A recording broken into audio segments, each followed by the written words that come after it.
Hello বন্ধুরা, আজ তোমাদের সাথে খুব সুন্দর একটা কালারিং 3D আর্ট শেয়ার করব।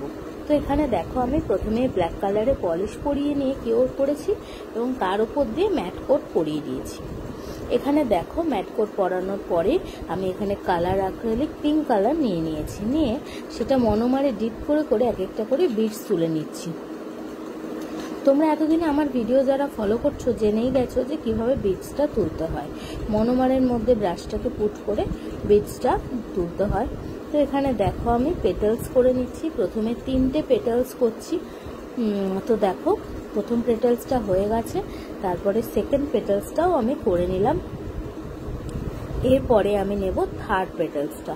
তো সবগুলোই কিন্তু ক্লোজে করতে হবে, খুব একটা বেশি দূরে করা যাবে না, তাহলে গ্যাপ থাকলে বাজে লাগবে দেখতে জিনিসটা। সেই জন্য পেটালসগুলো একদম কাছাকাছি করতে হবে, যাতে একটা পেটালস আরেকটা পেটালসের ওপর ওভারল্যাপ করে থাকে। এটা সবসময় মাথায় রাখতে হবে। তো এখানে দেখো, আমাদের পেটালসের যে নিচের বড় পাপড়িটা সেটা হয়ে গেছে। এরপরে আমরা ওপরের পেটালসটা করছি। আর আমরা জানি যতটাই ভেতরের দিকে থাকি বাইরের পেটালসগুলো বড় থাকে, আস্তে আস্তে ভেতরের পেটালসগুলো কিন্তু ছোট হতে থাকে। তো এখানে দেখো, সেম ভাবেই আমি ভেতরে দুটো ছোট ছোট পেটালস করে নিচ্ছি। দুটো ছোট ছোট পেটালস করে নেওয়ার পরে তারপরে আমি এবার মিডিলের পেটালসটা নেব। মিডিলে যে আমাদের অংশটা থাকে সেটা নেব। তো এখানে দেখো, মিডিলের পোর্শনটা তোমরা এখানে মিডিলে এই বিটস দিয়েই রাখতে পারো শুধু, সেটাও একরকম দেখতে সুন্দর হয়।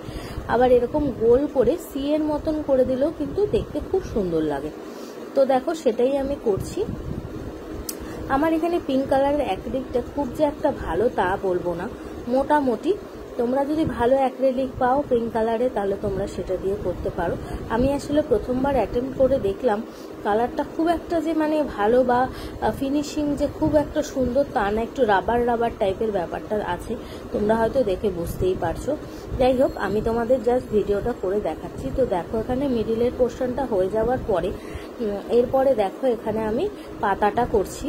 তো এখানে মিডিলে আমি আবার একটা বিটস নিয়ে আস্তে আস্তে নিচের দিকে টানছি, নিচের মোশনের দিকে। তো দেখো, এখানে একটা পাতার মতন মোটিভ হচ্ছে। এবারে আমি পাতার গায়ে যে শিরাটা থাকে সেটা দেওয়ার জন্য একটা সিলিকন ব্রাশ দিয়ে আবার প্রেস করে দিচ্ছি শুকানোর আগে। তো দেখো, এখানে আরেকটা পাতার মোটিভ হয়ে গেছে খুব সুন্দরভাবে, এবং পাতাগুলো কিন্তু সত্যি কথা বলতে নেলের ওপর দেখতে খুব সুন্দরই লাগে। এরপরে আমি আবার সেকেন্ড একটা পাতাতে চলে যাব।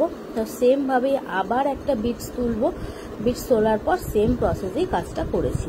এরপরে দেখো, আমি এখানে বিল্ডার জেল নিয়ে মিডিলে একটা স্টোন বসিয়ে দিলাম। অ্যাক্রিলিকের সঙ্গে সবসময় স্টোন কিন্তু খুব সুন্দর যায়। তো এখানে দেখতেই পাচ্ছ, আমি এখানে আবার একটা স্টোন বসাচ্ছি সেম প্রসেসে। তো তোমাদের কেমন লাগলো এই ডিজাইনটা অবশ্যই জানিও। যদি ভালো লেগে থাকে তোমরা লাইক, কমেন্ট এবং শেয়ার করে দিও। আশা করছি তোমাদের ভালো লাগবে। আর এইরকম নতুনত্ব ভিডিও দেখার জন্য আমার পেজ বা যারা ইউটিউব থেকে দেখছো তোমরা কিন্তু ইউটিউব চ্যানেলটাকে সাবস্ক্রাইব করে রাখতে পারো। তো আশা করি তোমাদের এই ভিডিওটা ভালো লাগবে।